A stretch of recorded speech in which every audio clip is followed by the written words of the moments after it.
Good afternoon. The auspicious privilege of speaking to you after lunch. Always great. I think before we get to introducing our wonderful panelists for today, I think it's quite a profound moment to be having this conversation about reparations, both in terms of the time we're having this conversation, not just after lunch, but also the place. So I think this is quite a prolific week with the Bemba conviction on Monday, paving the way for the pathway for reparations around sexual and gender-based crimes, the possibility of Bemba being able to pay for the reparations fund. So I think it's quite a profound moment to be having this conversation.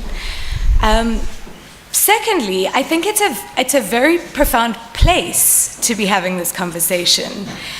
As many of you who have followed what's been going on across campuses in South Africa will know, or maybe not know, that this prolific global movement, Rhodes Must Fall, which has kind of taken off at Oxford and at Cambridge and right across South Africa, the statue of Rhodes was right outside here. I don't know if you've seen the bare sort of frame of the statue. And it was about a year ago here that a group of students sort of started a national movement in South Africa around Rhodes Must Fall.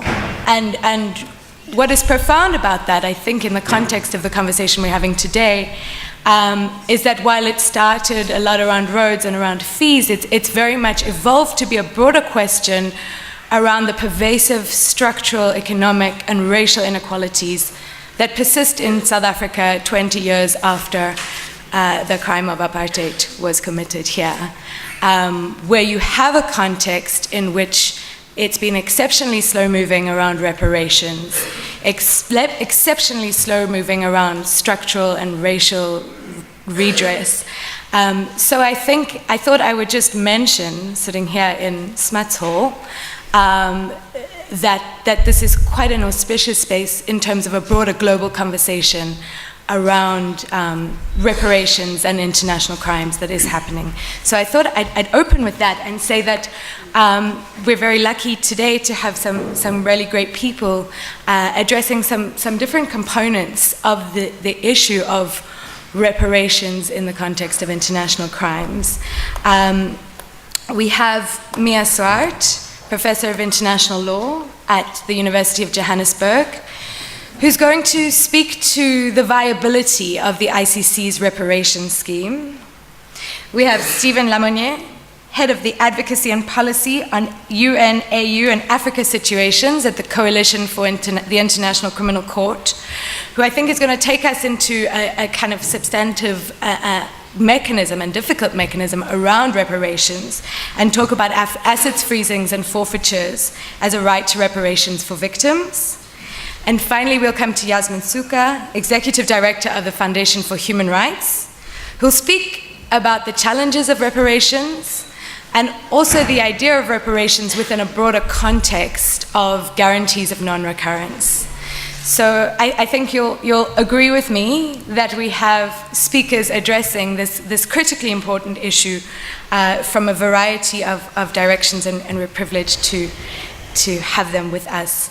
I will hand over, each of the speakers will speak, and then we will, of course, open to the floor for questions. So I'm going to hand over to Mia to start us off. Thank you. Thanks very much, Kelly. And thank you very much to the organizers for inviting me, and good afternoon to this very august audience. Now, in life and in academia specifically, I think it is good to guard against self-evident truths. So we all think providing reparations to victims is an obvious good. How can one, say anything against this obvious good, right? But I do think today we should be a bit critical and look at the reparation scheme of the ICC through critical glasses and see whether, in fact, it is a coherent and a viable system. Much has indeed been said and written about the innovative approach of victim recognition at the ICC. We know that it consists both of allowing victims to participate in proceedings and it caters for reparations. What I'm going to do is to look at the Lubanga reparations decision, critique that, and to make suggestions with regard to Bemba. We know that for those of you who've looked at the Bemba judgment, not much is said about reparations at all there. This will wait for a later stage, but some suggestions can already be made. I've also been following the South African, I know you're looking at your watch, all of this will happen in a very short time. I've also been following the South African debate on reparations for more than a decade. So as Kelly mentioned, this is very sort of important time to be considering some of these questions, and I will link that to the ICC debate towards the end of my talk. So, essentially, we know that the ICTY and the ICTR didn't address reparations specifically in the statute, and actually towards the end of the ICTY's term existence, towards 2011, Patrick Robinson actually said that maybe a trust fund should be created for victims, because I think it became evident to him that this might have been a shortcoming of the ICTY. However, there is this preliminary question, which is it the role of a criminal court to provide reparations? Is this compatible with the role of a criminal court? Should the ICC have a reparations mandate at all? Is there legal space for this? Is an international criminal court the correct forum for reparations? And I think in this regard, it's very relevant to what the ICC president said yesterday with regard to what she pointed out as being the twin challenges for the presidency, the effectiveness issue and legitimacy. We know that none of the victims in the Congo have received reparations yet, so there's certainly relevance in terms of the effectiveness issue. And with regard to legitimacy, she highlighted that selectivity is a key concern for legitimacy. And certainly in the realm of reparations, selectivity, it throws the selectivity problem in sharp relief because, of course, the amount of victims is very difficult to determine, and it becomes unmanageable even to an extent to determine who you should compensate or not. Now, this conflation of the prosecutorial and reparatory roles of the court is problematic, and it can be argued that the conflation creates tensions within the ICC regime that are difficult to resolve. So I'm going to, I will also refer you to a paper I wrote on the tensions within the reparations regime, the tensions it creates, and I will refer to some of these. But fundamentally, there is also this question whether the reparations mandate of the ICC affects the objectivity of the judges in deciding on the guilt of the accused. Now, this is something that has been raised ever since the creation of the ICTY. There's been this concern that there's pressure on the judges to convict because of the nature of the atrocities. The fact that the atrocities are so intense could affect the presumption of innocence. And there is a whole body of literature on this concern. And this is something that we should consistently be vigilant about to make sure that we do not make assumptions merely on the basis of the gravity of the crimes, and that we don't follow a kind of a thinking where we'd say, have victims, will convict. And this concern is even more acute in the context of the ICC, because a trial chamber, for example, can only make a decision on reparations once an accused has been convicted. So the reparations depends on the conviction. Now, one has to ask oneself whether this is legally elegant and whether this should necessarily flow from a conviction, whether it should be dependent on a conviction. And this, of course, also raises many questions with regard to causation, etc. So, will judges feel a moral obligation to compensate victims? And if so, will this moral obligation make them more inclined to convict the accused? Another important question is, what's the relationship between the guilt of the accused and the suffering of many thousands of victims? Of course, judges themselves will always say, no, I just apply the law, I am entirely objective. But I think in the realm of mass atrocities, one cannot cannot scrutinize these questions enough. Now, I will not say too much about the mechanics of the reparations regime. We know you can find it in Article 75 of the ICC statute. It's formulated in fairly broad terms, and it's left largely to the Trust Fund for Victims to determine the principles on reparations.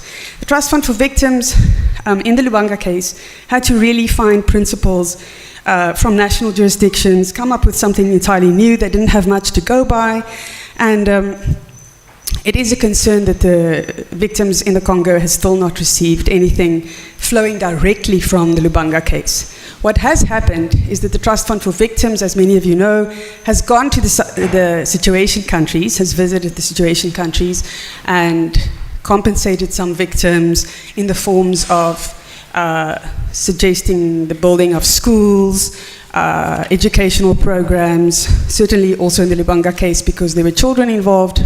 Almost all the victims were children. The argument was that there should be rehabilitation, reintegration in the communities, but certainly no money has been paid out. No individual amounts have not been paid, which raises another question, which is, should reparations take the form of only symbolic reparations, only collective reparations, or also individual reparations? Now, I see that the time is going to... You've got a few minutes. All right. Okay. But in terms of this decision whether the court should also be paying individual reparations, I'd say that this is what victims are often most interested in. Certainly in South Africa, our government has taken the view that only about 30,000 victims of apartheid were compensated with amounts of 30,000 rands each. Apart from that, government has referred to the building of schools, the naming of streets, renaming of streets, monuments, etc., building of monuments, etc., as reparations. Now, I think that a lot of careful thinking needs to be invested in the question of whether it satisfies victims, this emphasis on collective symbolic reparations, or whether there is still any possibility of paying individual victims. I don't think it should just be assumed that collective reparations will do the trick. So there is another fundamental tension in the ICC regime to do with reparations, and that is that reparations can either flow from the conviction of an accused, but then apart from that, the ICC also has, the Trust Fund for Victims also has a general assistance mandate. So they can also use their own discretion and go to situation countries and compensate victims. Now, the link between these two functions of the Trust Fund for Victims is not very clear. And also, it raises this question of what happens if an accused was not lucky enough to be the victim of if a victim was not lucky enough to be the victim of a specific accused, say Lubanga, right?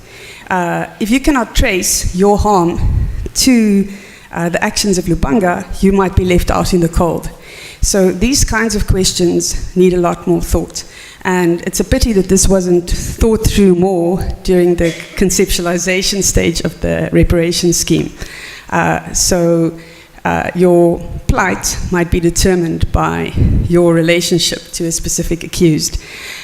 So there is much to be thought through with regard to how to identify victims. We also know that selectivity in terms of reparations payment can lead to more trouble. There could be infighting between groups if groups feel uncompensated or feel that other groups have received more than they have. So all of this needs to be considered when one, instead of just taking the position that paying reparations is an unqualified good that we should all be very happy about. And then people always talk about Africa time, but I think we should replace that with ICC time. Seriously, ICC is taking far, far, far too long in terms of its actions, and I think it's time that everybody acknowledges this openly, and that the steps must be taken to change this. Because if we have a reparations order by the trial chamber in 2012, and it's now 2016, and we're not anywhere near seeing the implementation of that order, then there is a serious problem. So much so that actually the appeals chamber ordered the Trust Fund for Victims last year to come up with an implementation plan, which they've now done, but there still hasn't been any payment. So I think if we do accept this reparations mandate, then implementation must be prioritized.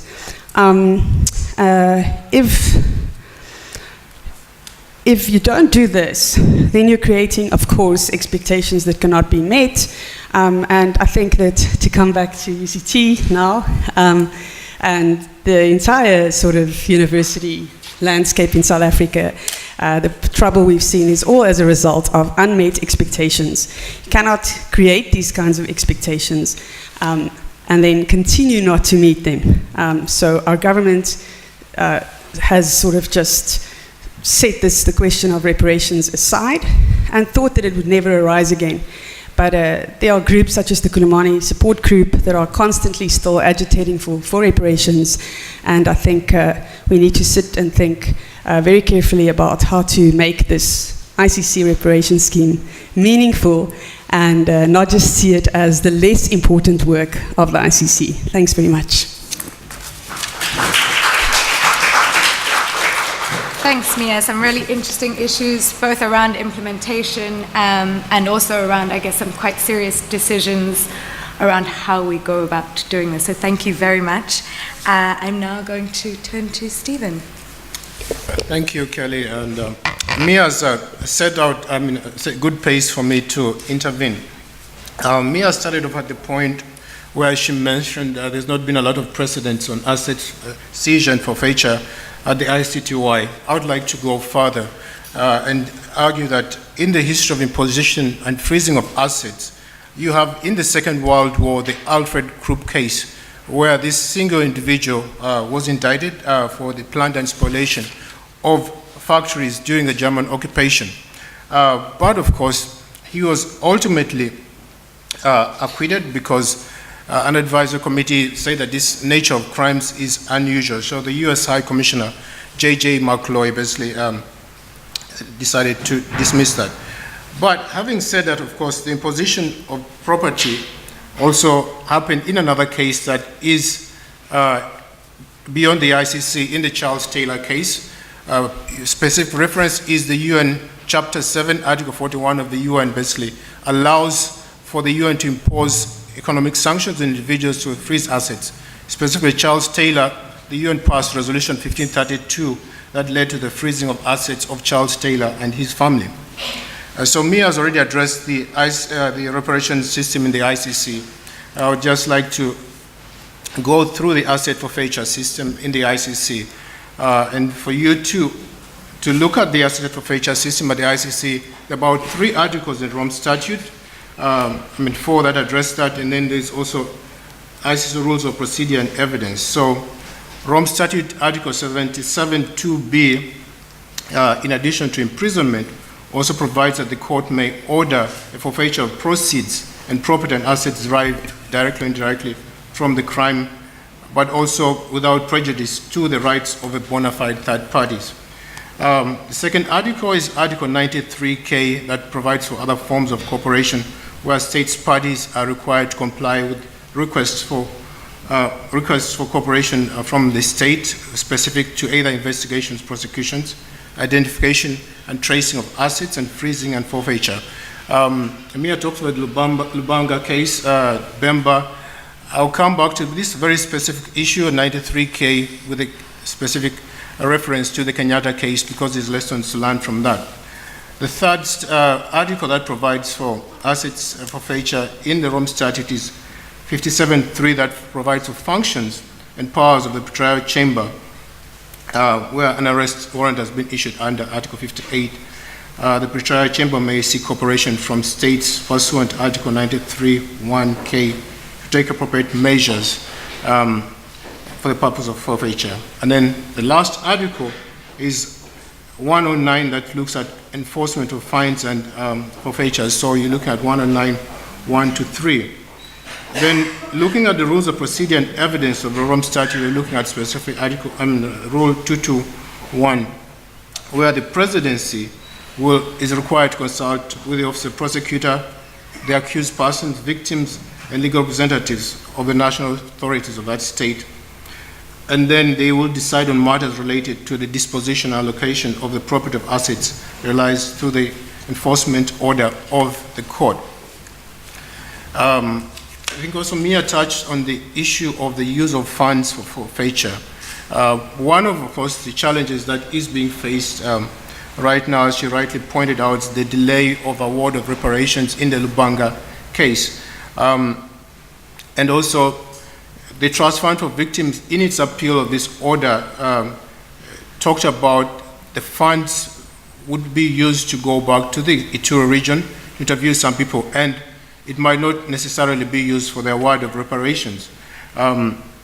So in this kind of situation, it's very important that the larger percentage of the funds that the Trust Fund for Victims would use for award of reparations to victims should be used for that purpose, or providing legal assistance in cases where an accused person has been found to be indigent. For example, in Lubanga's case, where they did not have assets, that could be used as a source of giving reparations to victims. Having said that, of course, Toma Lubanga is required to provide for voluntary reparations. He can take any form that he chooses, for example, voluntary apology to the victims, either confidentially or publicly. And then the cases. So Jean-Pierre Bemba, of course, in his case was established that the assets of the accused can be frozen, and the chamber seized of the case and could order for the parties to lift the freeze to pay for the defendant's legal fees. So Jean-Pierre Bemba was found not to be indigent. At some point, he can be able to pay for the legal fees of his case. And that's a totally different case with Toma Lubanga. Now, I mentioned earlier Article 93, which requires states to cooperate with the ICC. The registry of the International Criminal Court, of course, has submitted 3 requests for cooperation with different states, the Democratic Republic of Congo in the Toma Lubanga case, then also to Portugal with regards to assets, so Jean-Pierre Bemba, and the third one was in the Kenyatta case, which was ultimately dismissed at the end of 2004. But the significant thing to note about the Kenyatta case is that the requests for cooperation were made under seal. And there's a reason for that. The reason for that is basically protection, protection purposes, protective measures for eventual reparation of victims. Now, in the Kenyatta case, the government of Kenya basically breached this obligation and made public submissions. The Attorney General of Kenya in 2013, while submitting a report to the ICC on the status of the requests made for cooperation in this regard, actually did admit in 2013 that there was a breach. So in the 5 instances, all the submissions were made public in the Kenyan media.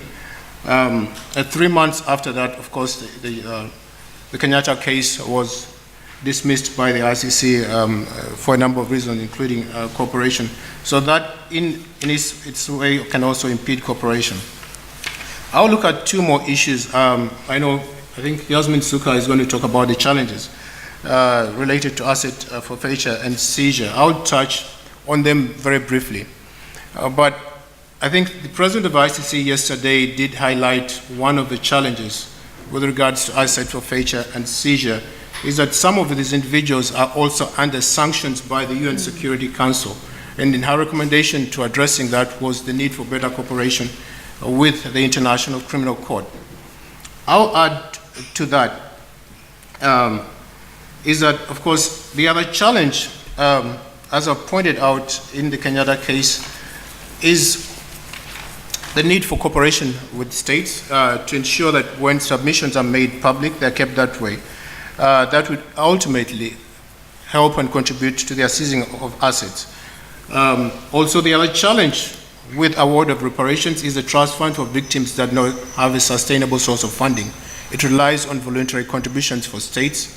So in a case like Toma Lubanga, where he cannot be able to actually provide for assets, then that, of course, provides some challenges in victims getting reparations. Another issue that is being addressed by the court is the issue of capacity. Capacity could be in the form of conducting financial investigations or tracing and freezing assets.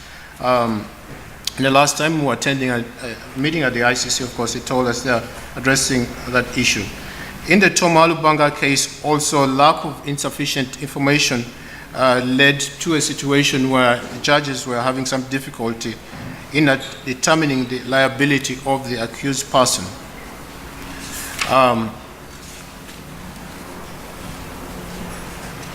And also the other final challenge that I will address is, of course, is that national jurisdictions need to have a legal framework for cooperation for this to be realized. And some of the smarter accused persons, if they know beforehand that you're tracking their assets, they can transfer it to different individuals. So that poses a challenge of ownership. So what do I see as some of the recommendations for the way forward? I was having a chat with a peer, and I was talking about some of the words he was saying during his presentation, the fancy words.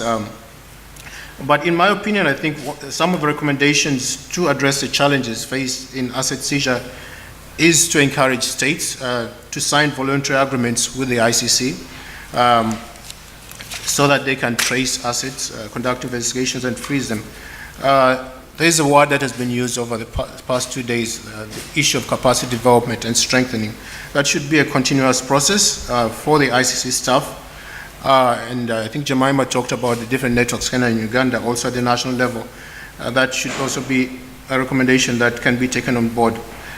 The third one is what I consider to be something that can look into the future. And I arrived at this recommendation having realized that when you look at this whole topic about forfeiture and seizure, but from the corruption lens, you have at the regional level the Inter-American Convention on Anti-Corruption. The African Union also has the EU. So I foresee a situation where there's enhanced regional and global coordination, a response to identify and track assets and freeze them of these accused persons. Well, Pierre also talked about sharing of information, so that is something that I also would look into as a recommendation. I already covered cooperation, so I'll stop here and hand over to the moderator. Okay, thank you. Thank you. Yasmin. Thank you. Firstly, let me thank the organizers of this workshop. I think it's really opportune, and it also gives one an opportunity to see old colleagues. I think when we're dealing with this issue of reparation, it's really important to reflect on the fact that we've really come a far way. And even as we see challenges in the implementation of reparations, I think we need to acknowledge, in a sense, the journey that we've embarked on, because it's taken us 20 years to get to this point where we see a convergence of norms across international human rights law, international criminal law, as well as international humanitarian law, which has really consolidated this right to reparations for victims at both an individual level and, of course, is focused on the notion of state responsibility.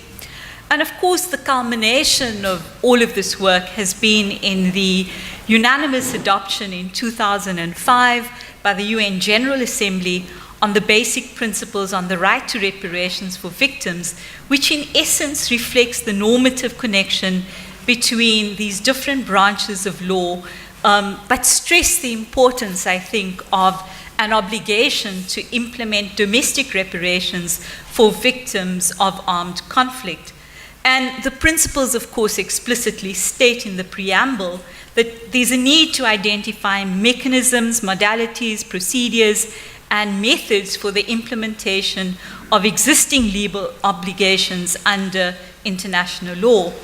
Now, I think it's really important that we acknowledge the fact that one reason that reparations has remained on the global agenda for international justice is primarily because of the human rights movement and the growth of a global civil society who advocated around the rights of victims under international criminal justice mechanisms. And as we know that while the aim of reparation is to eliminate as far as possible the consequences of the illegal act and to restore the situation that would have existed if the act had not been committed, this notion is somewhat inappropriate because where structural discrimination and marginalization have led to the violation in the first place, it's really impossible to repair. And of course, one can't undo multiple rapes of family members or bring back to life those who were killed. But I think the point is, firstly, the acknowledgement, and the second is, of course, what we can do to improve the quality of the lives of the people who have been damaged or wronged in this way. Now, of course, I think that the challenges that we experience here are the question of legal frameworks, the issue of implementation, and the big word, resources. For this to work, you have to have resources. And the other is, of course, the question of political will. And I think, as you've heard from Mia, in the South African situation, the Truth and Reconciliation Commission produced a marvelous reparations policy framework. The government only implemented a part of it, and it has taken 18 years to get to a point where the government has finally agreed to deal with collective reparation, but still trying to ignore what victims actually want. But when we look at international criminal bodies, I think the fact that we have the issue of the participation of victims and the issue of reparations attached to their own statute is because of the deep criticisms that existed in regard to the ad hoc tribunals and the fact that victims were regarded as an incidental part of the process because it in fact focused primarily on the perpetrators. And so when we look at this issue, we need to celebrate the fact that even though it's difficult, and you hear many prosecutors talking about the huge difficulties in engaging with victims and their lawyers, but these are teething problems, and I think we need to work them out. And I think we need to celebrate the fact that with the Lubanga judgment, you had your first issue of a reparations judgment, which many civil society groups have been working on. And of course, with the Jean-Paul Bemba judgment, this gives us another opportunity. Another entry point, of course, for reparations for human rights violations, which may in some instances amount to international crimes, has of course been in the rapid expansion of transitional justice mechanisms in the last decade, and the fact that many truth commissions in the world have had to develop reparations programs. Of course, they've been very ambitious. They've hardly satisfied the expectations of the victims, and in many cases have left many victims feeling that they've been shortchanged in the process. In the case of Sierra Leone, for instance, where you had the Special Court of Sierra Leone existing side by side with the Truth Commission, it took until 2009 for the Victims Fund to be set up. And that was only because the Peace Building Fund made the funds available to begin that process of reparations. So when we look at these issues, I think this big question of implementation and the question of making resources available. But reparations, of course, must be transformative. And I think it's worth it to remember that one of the principles that Theo van Boven raised in the Basic Rights and Remedies was this question of the guarantee of non-repetition or the guarantee of non-recurrence. And while Louis Joannet, the rapporteur who first dealt with the principles to combat impunity, didn't deal with that issue completely, when Diane Orentlicher updated the principles, she really spent a lot of time developing this question of what the guarantee of non-repetition is, and I will come back to that question. I also think that one of the areas where the reparations issue has been a little weak has been around gender-based violence and sexual violence. And here, of course, even though we had passed through the Security Council Resolution 1325, we had another global study done last year where the report has gone to the UN body, and we've yet to see what recommendations will emanate from that. In 2009, you had Security Council Resolution 1888, which also looked at the issue of sexual violence and armed conflict. And of course, in 2007, you had civil society and gender experts adopting the Nairobi Declaration on the Rights of Women and Girls to a Remedy and Reparation. And then you had, I think, a pivotal study that was done by the former UN Special Rapporteur on Violence Against Women, who is sitting here, who conducted a thematic study on reparations in 2010 in order to emphasize gendered aspects of reparation. I think it's a well-established fact that women and children are the most affected by violence in armed conflict and generally suffer the continued social stigma after having been victims of sexual violence. But the sad reality is that this is where reparations efforts have been at its weakest, and this is where we need a lot of attention. I want to turn very quickly to the question of the regional instruments. How much time do I have? You've got about 5 minutes. 5 minutes, Yes. okay.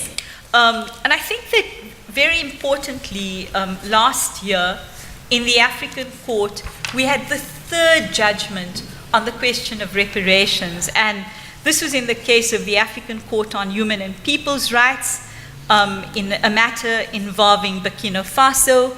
And of course, the court cemented an earlier judgment, which I think is breathtaking for this continent and something that we really need to focus on. But I want to come to this point of the guarantee of non-recurrence. And of course, as I explained in terms of the normative work that has been done around this issue, in Joanne's initial principles, he didn't really focus on this. This came later at the instance of the work of Theo van Boven, and of course later Diane Orentlicher. And usually when we speak about this, we speak about never, never again. And generally we've talked about the fact that it's about institutional reform, it's about vetting, it's about the rebuilding of institutions, and something that I've taken away, which I think over the last 20 years has been critical, and that is, how do you restore the trust of citizens in the institutions of the state, believing that the state will work for them, irrespective of who they are, what religious persuasion they belong to, what ethnic group, what sect, etc. In fact, the rights to be treated as a normal citizen. Now, I think in Kenya, you've seen the example of an excellent vetting program with the judges in Kenya, which led to the appointment of Willie Matunga, a human rights lawyer, becoming the Chief Justice. But I think the real question, and of course Pablo de Graaf, the rapporteur on the promotion of truth and justice, has begun to focus on what does the guarantee of non-recurrence mean. In my view, if part of it is to look at the question of impunity, then it's really about the question of accountability and how you begin to frame what that accountability means. And sadly, I think we have to accept that if we're talking about accountability, it is ensuring that those who bear the greatest responsibility for serious international crimes should be put on trial and prosecuted. In my country, for instance, a pivotal case, and one which is emblematic of many of the disappearance cases in our country, came before the Amnesty Committee in, 1998. And at that point, the applicants for the amnesty applied for the abduction of the disappeared person, but refused to accept any responsibility for her death or her enforced disappearance. And in fact, they did not receive amnesty. It has taken us 18 years to bring forward the last bit of the TRC legislation, that if you did not apply for amnesty or you were refused amnesty, that the law would follow its course. It took firstly bringing an application to the court to force the state to issue prosecutorial guidelines. When they gave us a form of another amnesty in those guidelines, we went back to court and said, this is not right. We also opposed the president's pardons process, which would have given people another amnesty. And finally this year, we've managed to indict one of the first death squads in the country for this enforced disappearance. Now, this is one example of the need to move forward on these issues. Another is, of course, the question of the Central African Republic. We have been involved in an investigation of French peacekeepers in sexual violence against minors. And I was struck by the fact that the French government owned up to its responsibility and instituted a process in the French courts. But you know what was missing? Who represents the victims? Nobody to represent the victims in the French court under the partie civile mechanism, which is a very secretive process. And it raised this question of justice and access to justice and the need not just for representation, but also the question of damages. Now, if we argue that reparations is a state responsibility, then whose job is it to make sure that the victims are able to access reparations? Do they wait for the French court to finally indict? What happens if they don't? And who then is responsible? So these, I think, are some of the complex questions. Another issue, and I know I'm running out of time. Terrible chair, because I got so fascinated that I completely lost track I'll make as well. one final comment. Great. And this is the case of Sri Lanka. You know, Sri Lanka has been involved in a civil war for over 30 years. And in the final phase, the government of Sri Lanka managed to defeat the Tamil Tigers. But in the process, we believe that more than 40,000 civilians were killed. Now, of course, it has been through the work of the former High Commissioner who sat here today. She broke ranks with her colleagues, and she talked about the numbers, and that led to the Secretary General appointing a panel. The work of people like former Ambassador Stephen Rapp, who really made this an issue for the US as well.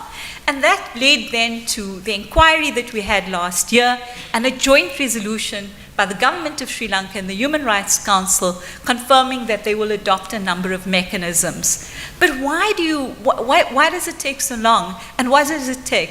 It takes the action of civil society who continue to believe in an international legal framework. And that means that we have to use these imperfect tools as part of our toolbox to push forward an agenda for justice. We can't despair. Thank you. Thank you. I really did lose track of time in that. Thank you very much. I think on account of that, let me open it up straight to the floor, and then I will ask some questions to the panel at the end. But yeah, let me open. I'll take 3 questions at a time. Yeah, and please introduce yourself. Yeah.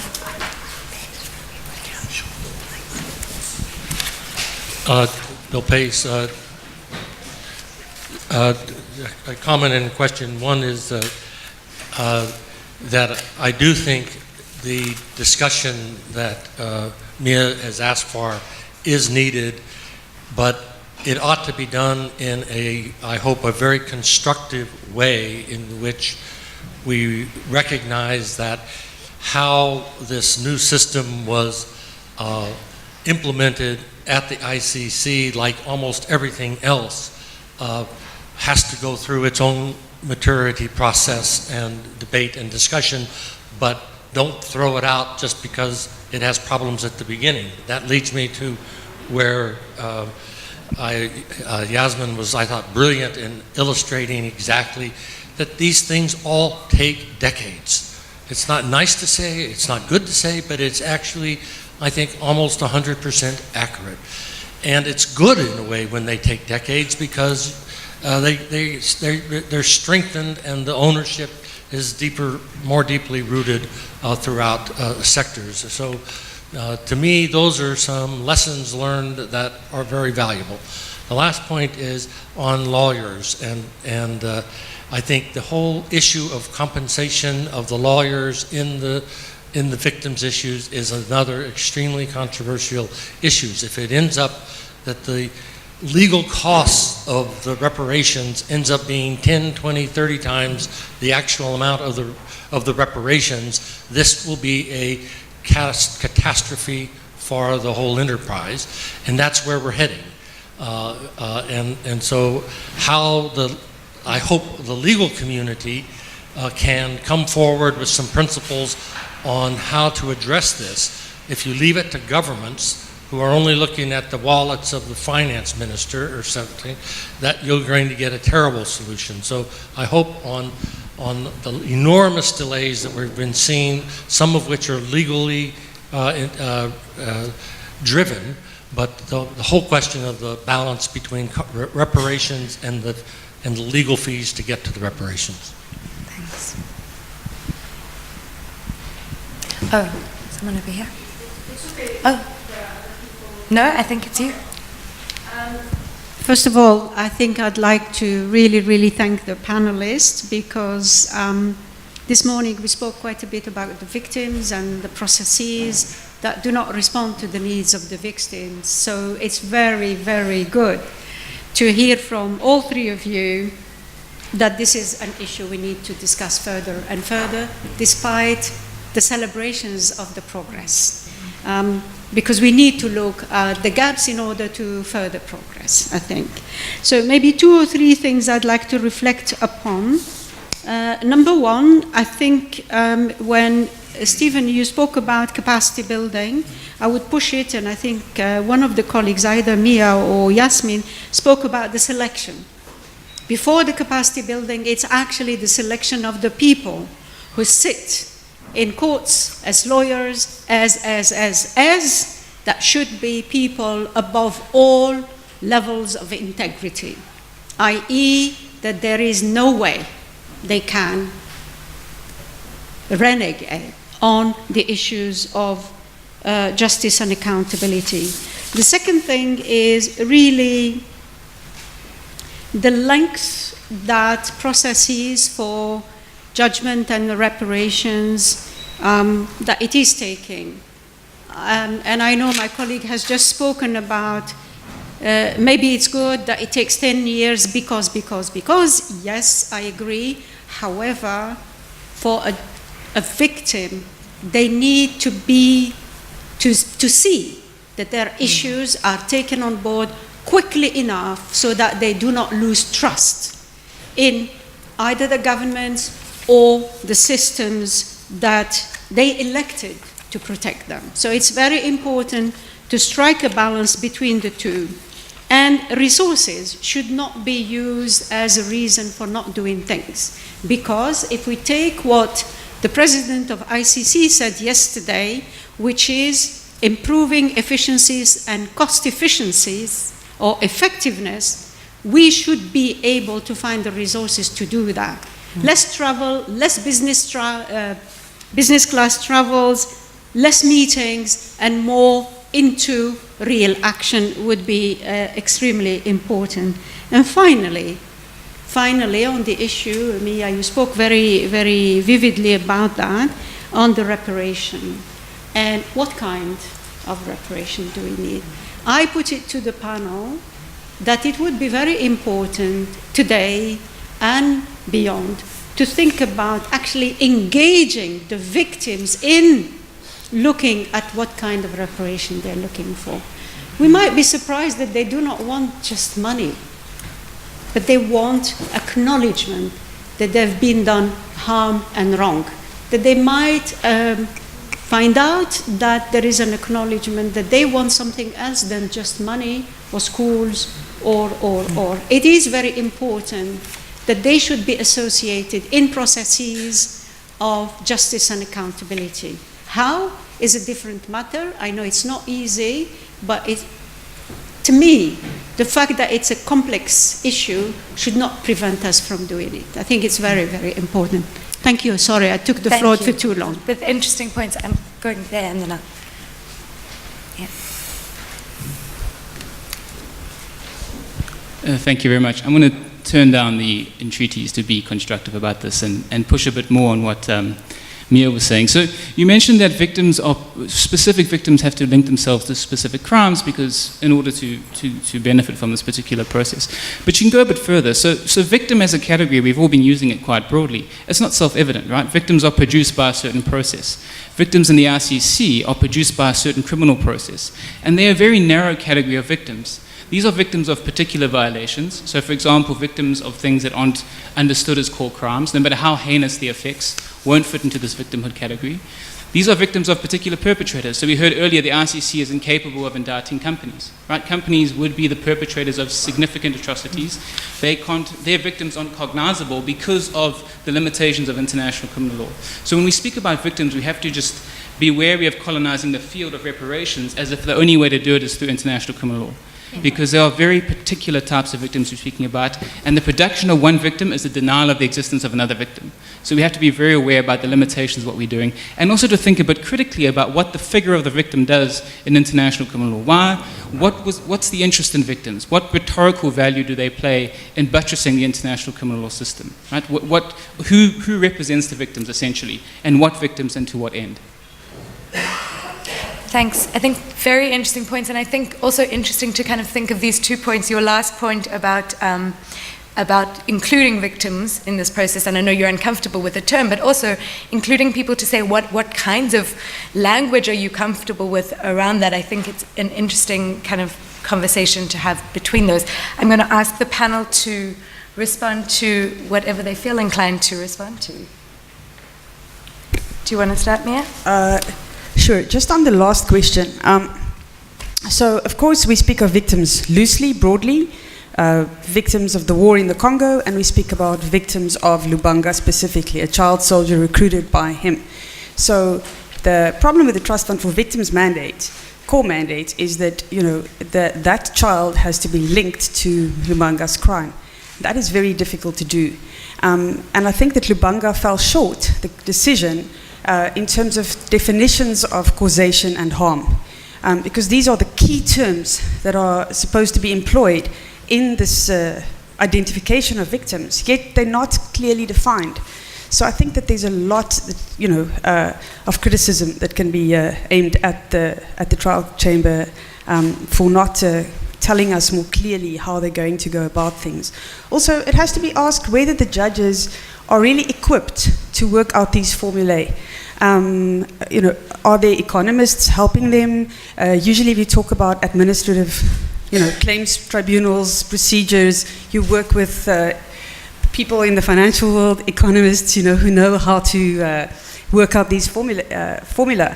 And my sense is that at the TF Trust Fund for Victims and the ICC, it's more a general guessing exercise, which is definitely a problem and is going to also have implications for the rule of law if they're not consistent and coherent about what they're doing, if it cannot be justified. Right, okay, you've asked so much now. That for the moment, I will say about that. And then just on the women and children, if I can quickly remark on that.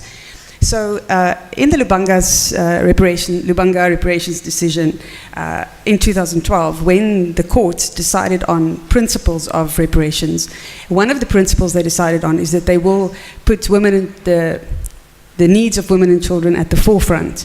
Now this has certainly happened in the Lubanga case, which very much focused on children. Bemba, I suspect, will also focus very much on the victims of rape. So there we will see this. But what about the fact that also within those same list of principles, they refer to indirect victims, which is the families of the victims, right? Here we don't see any guidelines yet. Here we are completely at a loss for how they will handle this. So a lot of work remains to be done there because it is also not good to focus on women and children too much, and at the pace the ICC is moving, these children will no longer be children by the time they're supposed to be rehabilitated or reintegrated. So it might become an entirely academic exercise then. Okay, thanks. Yasmin? I really grapple with, I think, the fact of the matter is, I think what you're seeing is the court really grapple with the question of how do they deal with this issue of reparations. And I think in Lubanga you begin to see some of the first principles. I do think that in terms of the actual questions of how do you work something out, I don't think that the judges themselves need to be economists or social scientists. I think this is where there can be some creativity, and you can actually bring that kind of expertise in the form of submissions, really. And you've already seen, I think, UN Women convene a meeting around the Lubanga judgment to try and look at how you begin to develop that further. And I think with the Jean Bemba judgment, that can also begin to play a role. But there are two issues. I think the one was, it was remarkable to begin to look at this question of how participation works. And now you have the question of reparations. And in many ways, this is a direct response to the fact that over the years, in these international criminal tribunals and the special court, there was this critique that often trials focus on perpetrators, and they don't actually look at victims. And so these were two mechanisms to kind of create an equality there in terms of perspective. And I think what we need to do is to find ways in which we help the court to deal with these problems. And an example, the Truth Commission didn't have those experts in South Africa. So what did we bring on board? Some of the country's best economists, social scientists, anthropologists who actually worked out what does it mean if you have to create a particular sum of money to keep people over a particular period, given that they've not had jobs, they've not had pensions, what kind of framework you build. And so I think these are some of the things we need to keep in mind. I do, I think that this is where truth commissions have perhaps been better in consulting with victims around what it is that they actually see. And I remember in Sierra Leone, for instance, women said, we want to make sure that our girl children can go to school. So can the HIPIC program actually pay for that? So I think we need to be a little more creative, and there are ways of consulting. But this is where I think the victim's office needs to do perhaps a little more work. I think that what I found very useful in the judgment by the African court is that in this judgment, the court talks about that the victims of human rights can include members of the victim's family, including spouse, children, and parents. And then, of course, Burkina Faso challenged whether the family members should be considered victims.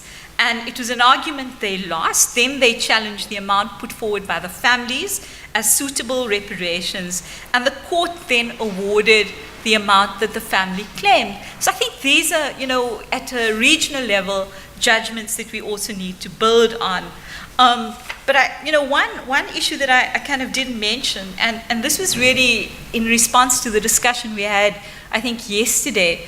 I'm not sure how many of you know that the SADC tribunal actually gave judgment in favor of the farmers, and then, of course, the tribunal was shut down by Zimbabwe. But then the family that won the award brought their case to the South African courts to attach property belonging to the Zimbabwe government in Cape Town. And the court actually allowed them to attach the property and, in fact, to sell that. Now, obviously, it doesn't take care of the total amount, but I think it's an interesting judgment to look at the fact that here the South African courts were willing to open that space and say, these people haven't had access to justice, so we are going to allow that intervention. I'll stop there. Sorry. Thank you. I'll start by, of course, thanking Yasmin Sooka. I learned something new from your intervention with regards to reparations at the African Commission. It's something I did not know. But to try to address some of the important points highlighted by Faither, and also to address the point that Mia raised, that judges need to have some kind of economic training. I would like to highlight that last year in March, of course, the trial chamber requested the Trust Fund for Victims to submit a draft plan that would implement 5 different areas, and I'll read them out for you. A list of potential victims eligible for reparations. Number 2, an assessment of the extent suffered by victims. Proposals regarding modalities and forms of reparations to be awarded. Number 4 is anticipated amount corresponding to Mr. Lubanga's liability, and the 5th issue is the amount potentially advanced from funds it owns.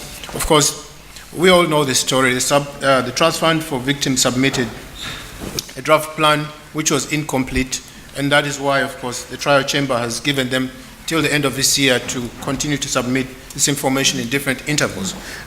So the Trust Fund for Victims has an evaluation officer and other officers that I believe are competent and can provide this kind of information that the judges require. Then also, I completely agree with the sentiments raised by Faither. I would like to start, of course, currently there's different forms of reparation that are provided for by the ICC. Like you might rightly point out, not necessarily monetary. So there's compensation, rehabilitation, and others. But also speaking from my direct experience at the field level with the ICC field officers, is that they do engage with the communities and consult them in some of the projects that Mia mentioned, where they're being implemented in Uganda, DRC, and previously Chad, where they had the field office. Of course, one of the criticisms that emerged from some of the communities who would prefer individual reparations as opposed to collective were criticisms that this is a form of basically paying off the communities, but there's some form of consultation that goes on at that level.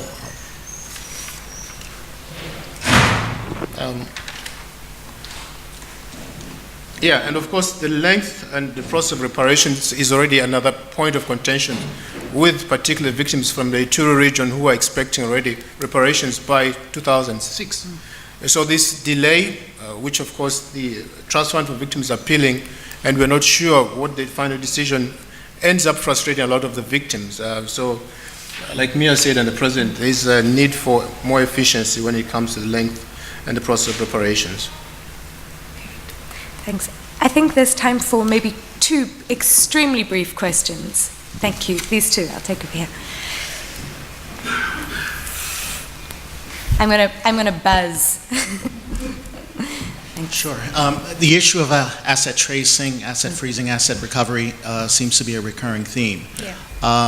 One of the, I guess, shortcomings, or rather areas that the ICC has sought to strengthen, and of course have worked with Interpol on it, is to look at the aspect of financial crimes investigations as part of the core crime investigations. And of course getting countries to agree to enforce certain judgments of the ICC.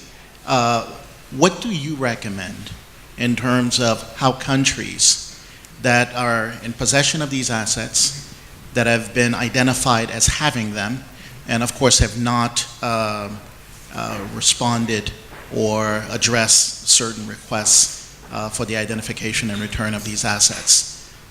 Thank you.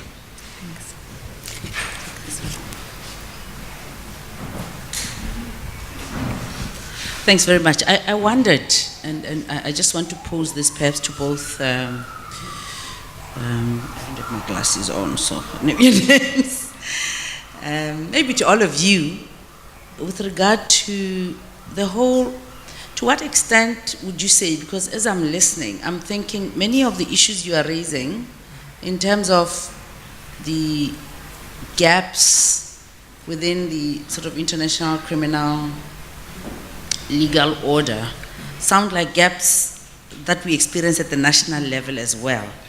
To what extent might we perhaps be expecting too much of the ICC in a sense? Because look, traditionally, and maybe we lawyers should be blamed for all this, because as you know, traditional criminal law is not victim-centered at all. So we brought our old traditional legal weaknesses, I believe, to the international criminal law area as well, where really even issues of, at the lowest level, just compensation for a victim of crime, because remember, at the national level, the crime is committed not so much against the person but against the state, and therefore the question of reparation or compensation was sort of by the way. Even asset forfeiture, it's still, all these are all new, financial crime, investigation into all these type of crimes. These are new areas which I suspect are going to require, as you say, yes, Yasmin, we need to be creative about it. But I think it's not new, it's not peculiar to the international or the regional level. It's something, that baggage that we brought from the national level, and we need to get out of our traditional, sort of national, what do you call them, straitjackets, comfort zones, to be able to deal with some of this. So they are not peculiar really to the ICC. And maybe the ICC is actually not doing badly in view of where we are coming from. So I just wanted to throw that in and ask whether you think that that might have an effect on the failings, what we see to be the gaps now. Thank you. Thanks. I'm going to give each of the panelists very sort of 45 seconds. Can we have an extra 2 minutes, Bettina? Okay, so 1 minute. I'll clear my throat for half of that time. Okay, no, just on the final question, I think it might be worth, for the international system, the Trust Fund for Victims, to look at the German system, for example. I mean, we know that Holocaust reparations has been paid since the 1950s. It's an extremely extensive, sophisticated scheme of reparations payments. Germany's paid something like more than $8 billion and is continuing to pay through foundations, through a whole network set up by the state. So it is not entirely new, and there are examples out there. But of course, one has to accept what Yasmin said, that you can never compensate for the kinds of losses people suffer as a result of international crimes. So once you've accepted that, you must look at what's being done and what does enable people to live meaningful lives. And in that respect, my final point will just be that I do think we should also look at monetary compensation, because as the South African government has done, the ICC is inclined to say, we'll go the Inter-American Court of Human Rights route, where we look at symbolic reparations, we look at street name changes, etc. But I do think that in poor communities, nothing compensates as well as cold, hard cash. Yasmin? I think that as the law evolves, one of the things that lawyers have had to take on is the question of political economy questions, and the question of asset recovery and asset tracing, I think, is critical to the fact that in many of our countries, and it was addressed in the earlier panel, the question of corrupt leaders and the way in which there are asset outflows out of our countries. And I think if you look at, for instance, Libya and Tunisia, both of them have tried to address this through agreements with different governments in Europe, the Swiss government, for instance, where there actually is a special office to begin to look at how you can track this down. I also think there's a project of the OECD where there have been some really interesting work done in terms of countries where money has flowed out, and in fact the return of those funds to countries concerned based on linking that with development programs. So it does, I think, require a different approach. These are not easy questions. So I think that it's an important lesson for us that it's not just about lawyers, it's a multidisciplinary field in which we need to bring on a whole range of other players. I think that, we also have to look at, and that's interesting about the Malabo Protocol, because there is a provision in it for reparations. Of course, it doesn't go as far as the ICC statute does in terms of participation, but I think it's an interesting start. And what it does provide for is, of course, the question of a fund. Now this, of course, the fund question is, I think, the weakest link. And, if we actually look at the number of cases that have yielded funds that you can freeze for the purposes of reparations. I can only think of the Marcus money at some point, but very hard, and if we were to link the need for reparation to being able to retrieve those funds, then I think we're going to have a problem. And so that raises a question around whose responsibility is it to make sure that monies are put in the trust fund, because there have been some interesting studies about how that trust fund has been used. And I mean, there was also a survey done on those communities where these projects have happened. And the one thing that came through from almost all of the victims consulted, the notion of an individual payment.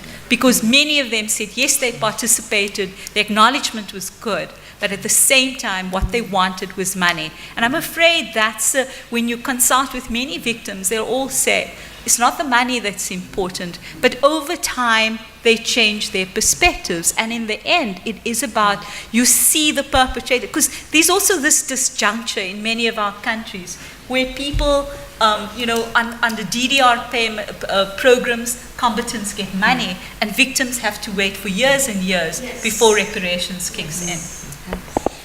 I think on that question, Yasmin Sooka has already answered a lot of it. What I will add is, on your question, I think the ICC has started the process of consultation with several stakeholders, including NGOs and the different networks that are engaged in asset seizure and forfeiture. A lot of these law enforcement organs with a view to learning lessons to how to improve their work.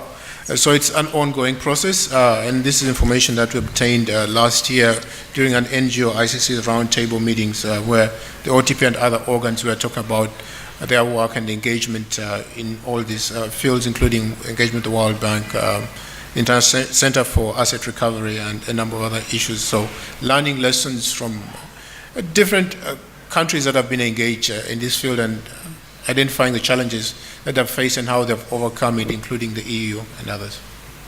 Thanks.